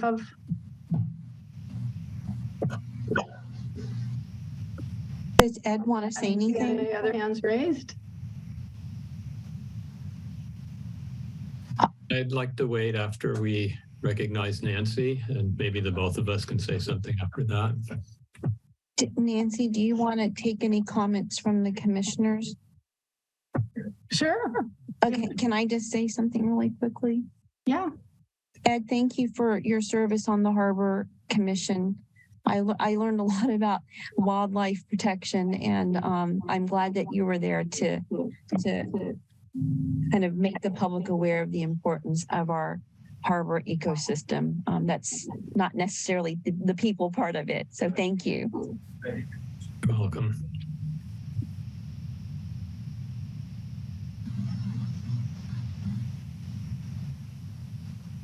Great. Well, Commissioner Lorenz, this is kind of your moment deep if you have anything to say. Okay, I was going to wait till you were recognized that we could go afterwards, but that's fine. I can speak now. I have to say I've enjoyed working as a commissioner, and I think I'll equally enjoy being in the public domain again.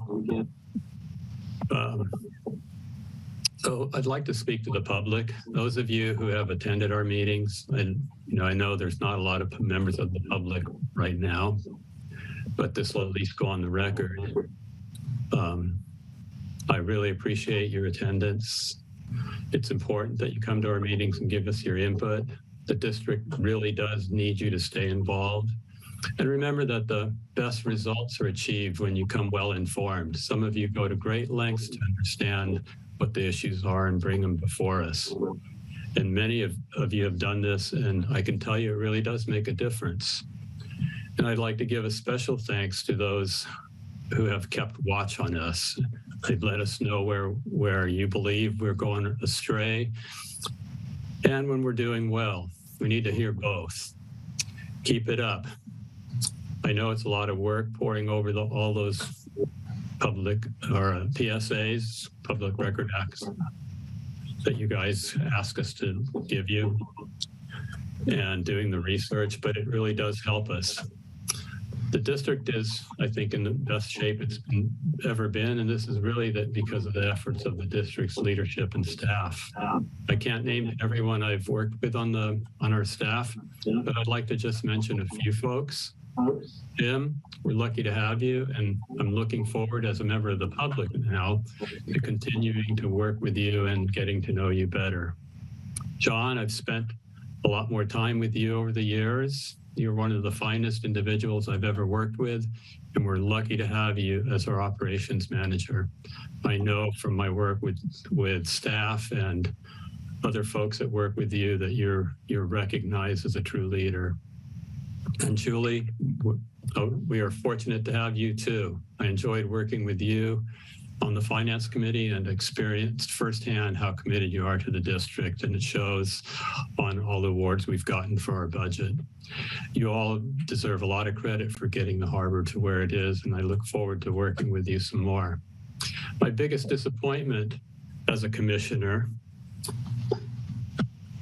has been my inability to move my colleagues to have our regular meetings at a time when more members of the public can attend, and also to allow members of the public not only to attend committee meetings, but to have a voice and sit on them as voting members. They are our greatest resource, and I don't understand why we refuse to do this for them. I leave this commission flabbergasted that the commission refuses to allow members of the public a seat on and a vote on committees. However, I'm hopeful for the future of the commission and the district. We have 2 new commissioners joining district next year.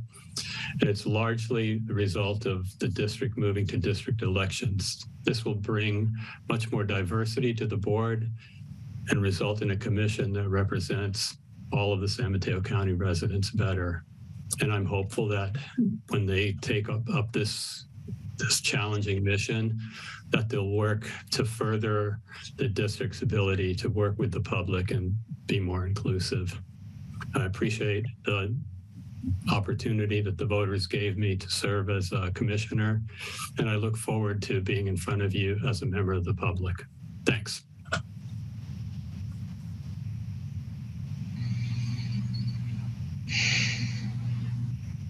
Great. Thank you. I guess you have another presentation. Very nice. Really, that's really great. A gavel and plaque. But before we close out and move on to the next one, Commissioner Loranis, thank you for all your work over working with me for the last 3 years. I've learned a lot from you, and I also look forward to working with you on the environmental committee, our environmental issues facing the harbors. So thank you. Don't be a stranger. You know, young won't be. Next resolution is to honor our current President Nancy Raring, as Harbor Commissioner. San Mateo County Harbor District Board of Harbor Commissioners, County of San Mateo, State of California. Whereas Nancy Raring was first elected to San Mateo County Board of Harbor Commissioners November 7th, 2018, and whereas Nancy's commitment, we'll have to change that, to good governance allowed the Harbor District to flourish and focus on policies, finances, and positive environmental outcomes. Whereas Nancy served as president of the Harbor Board in 2020 and 2022, vice president and secretary in 2021, and vice president and secretary in 2019. And whereas Nancy, as president and vice president, guided the development of 2 annual budgets, each of which were recognized for their excellence by 2 national awards. And whereas Nancy, as president of the board, guided the district in the development of Harbor District Master Plan, a plan that has and will impact district operations for decades to come. And whereas Nancy was instrumental in moving several critical projects forward to include the Surface Beach restroom and green space project scheduled to break ground in January or February of 2023, the Surfer Beach replacement project that will include the dredging of Pillar Point Harbor and the creation of new eelgrass beds and fish habitat, and the replenishment of Surfers Beach through the use of clean sediment, scheduled to begin in spring of 2023.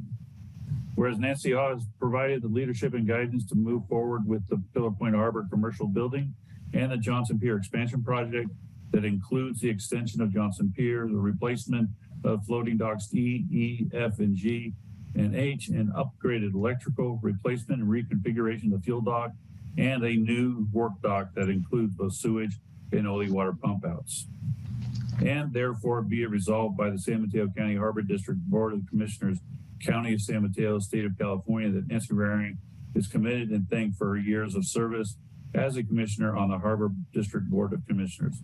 Upon motion duly made and carried this 21st day of December 2022. Signed, or will be signed if approved, by Commissioner Tom Matthew, Treasurer. And then also the famous plaque and gavel, also to recognize your service on the board against San Mateo Economy Harbor District 2018 to 2022, Commissioner Nancy Raring. And we'll have this these items mailed to you. And before I just as a reminder, Commissioner Raring, we need to have a vote of approval for both the resolutions before we can sign them.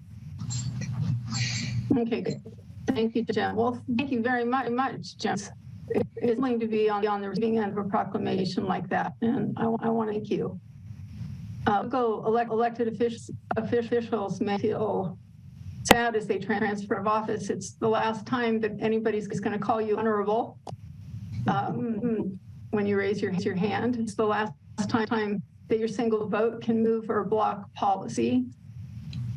It's the last time you get at the front of the parade, which, by the way, I enjoyed immensely. But I'm not sad. Today I feel proud. I enjoyed being in office, and I enjoyed coaching others for office. I enjoyed meeting people on the coast who run businesses, have concerns outside normal circles. I enjoyed the support of the public and getting hugged. Thanks just for being decent and honest. And while arguing through the pandemic, I celebrate that we got an A in survival. I really love this opportunity to serve, and I want to say it has been a great honor to have been part of the work of the district. I'm really grateful to have had the confidence of this board to serve as president of the commission and to have been able to work closely with input and preside over meetings.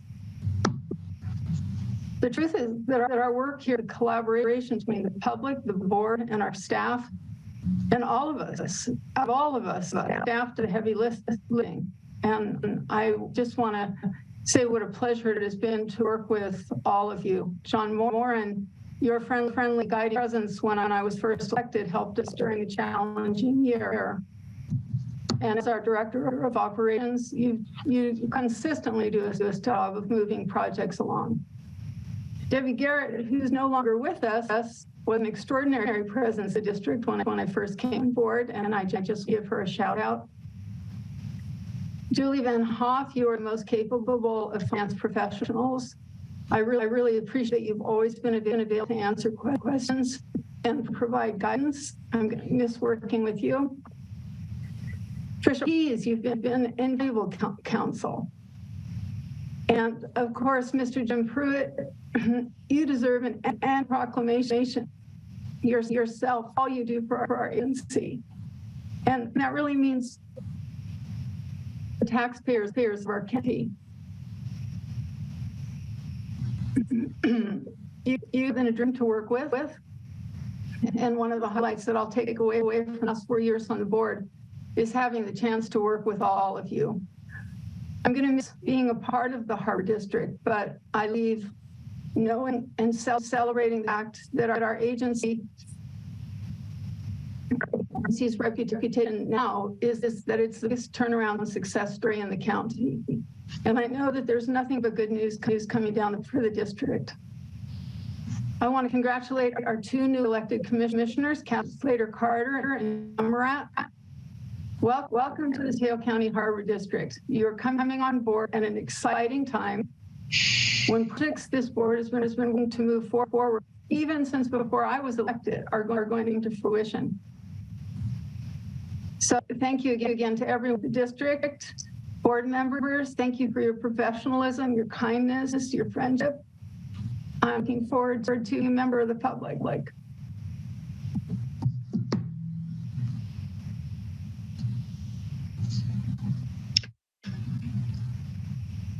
Motion to approve the proclamation for President Nancy Ryring. I'll second that. And for Ed Lorenas too. We have to do it for both. Oh, okay. I didn't realize that we didn't do Ed's. Yeah, so I'll second that. But I do have some comments to make for Nancy. But do you want to, can we have that before we do the vote, Jim, or do you, we probably should, since that'll keep the item open. Yes. Okay. Tom, I don't know if you have comments first. I didn't mean to interrupt. Yeah, I have a few comments here. Having Commissioner Nancy Ryring on the board made a huge difference. I really enjoyed working with her. Nancy set a great example for other commissioners. She played a crucial role in the Harbor District's success and movement forward. Commissioner Ryring was good at cheering everyone up. She had an extremely healthy perspective and was a problem solver. We could use another whole meeting to cover accolades to describe Commissioner Nancy Ryring. Commissioner, thank you for your service. I'd like to make a comment. Thank you. Yeah, Commissioner Chang. Well, I'm going to echo what Tom said, but I want to thank you, Nancy, Madam President. I don't know of any other commissioner who's literally been an officer of the board pretty much the entire time, the 4 years you've been on this board as an elected representative of the San Mateo County Harbor District. And you have shown your commitment to good government. And I mean, we're not always perfect, and especially during the pandemic when there was just so much uncertainty and, you know, trial and error, but overall your commitment to ethics, your commitment to fiscal responsibility and environmental protection. I mean, it's pretty much outlined in your resolution or your commendation, and it's all well deserved. But Nancy, it takes a lot of courage for you to do what you have done in the last 4 years, and 3 of which were probably 3.5 of which, maybe 3 1/4. When you were just a commissioner, newly appointed, or newly sworn in, not appointed, you were voted in. It took a lot of courage to take the arrows of the public who didn't agree with you or the board, and that's okay. That's the whole process of, you know, making the Harbor District better. But you carried yourself with grace and courage, and that is so rare in a leader. And I've learned a lot from you in that way, and being and just being a better person. And I'm going to miss you a lot, Nancy. And I hope that you'll still stay involved. I mean, I just think you have so much to add. And I appreciate your leadership, your courage, your friendship, and all that you've done to serve not just the Harbor District, but all of the residents of San Mateo County, because you were elected countywide. So thank you for your service. Thanks so much. I mean, if we're at the end, I'll make a motion to adjourn.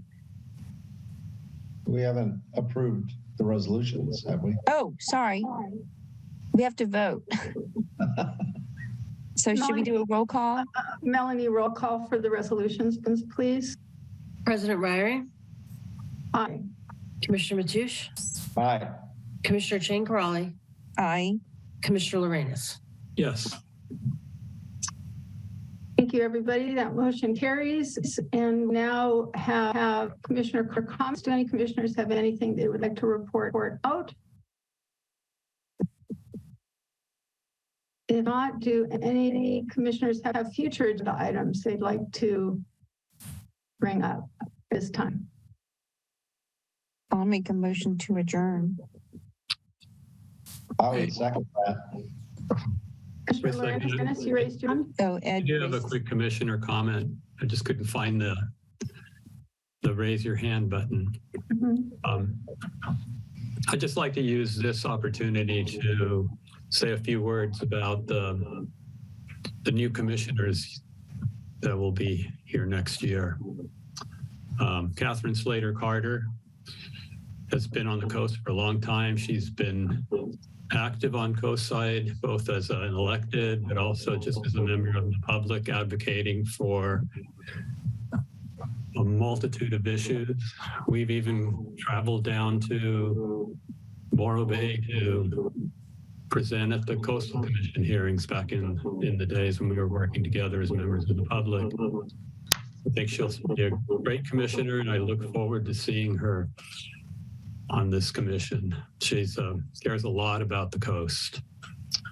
And our other commissioner who comes to us from Pacifica, George, he also will be a fantastic commissioner. I really look forward to working with him as a member of the commission.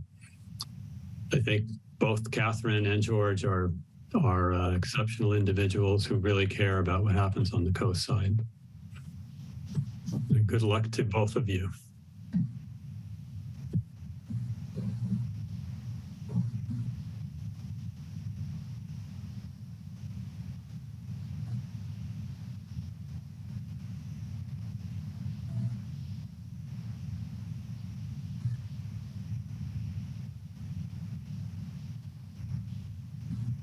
Jim, did you have your hand raised? Jim, you have your hand raised and something's going crazy with the Zoom screen. You're on mute. I do have my hand raised. Please go ahead. Thank you, President Ryring. Want to discuss the last item real quick in honoring and commending President Ryring as a commissioner and officer of the Harbor Board. Again, Nancy, it's been a fantastic pleasure working with you over the last 3 years. You've taught me a lot and you brought a lot of value to my job. So I appreciate that. And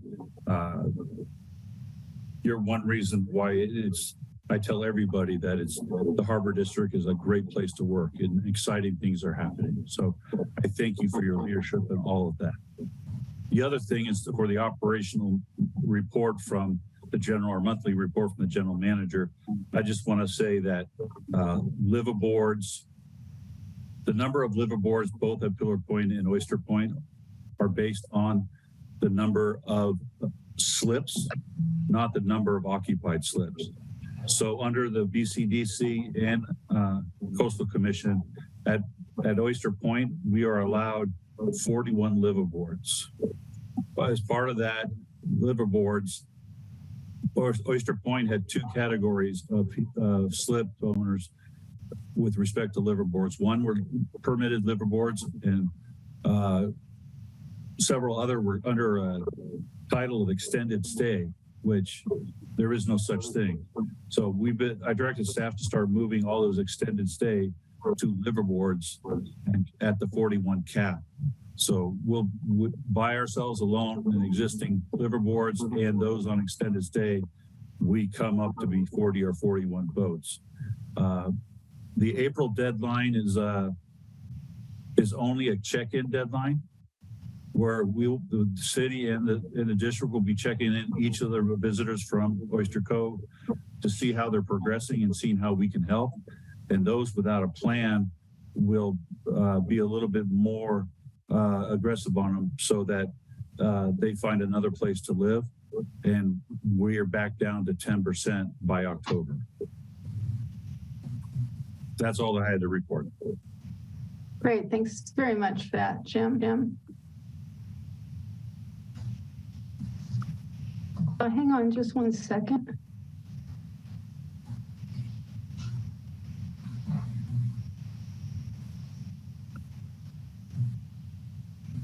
We have a member of the public with their hand raised. John Ullum.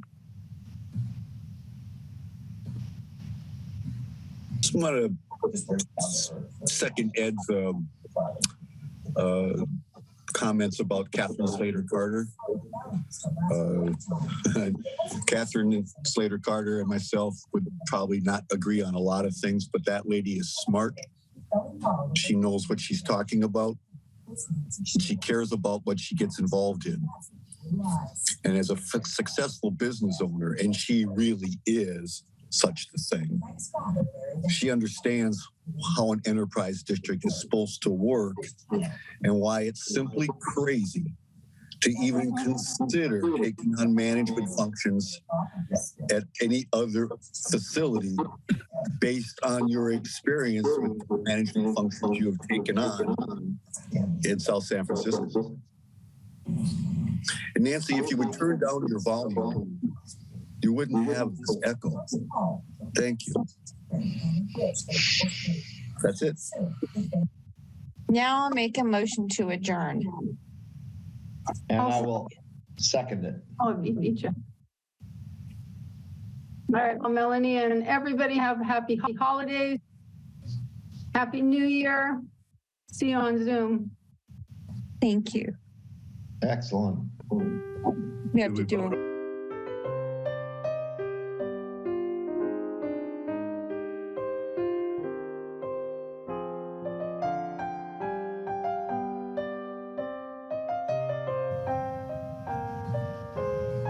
Take care. So the meeting's adjourned at 3:07. Thank you and happy holidays to everyone. Take care. You too.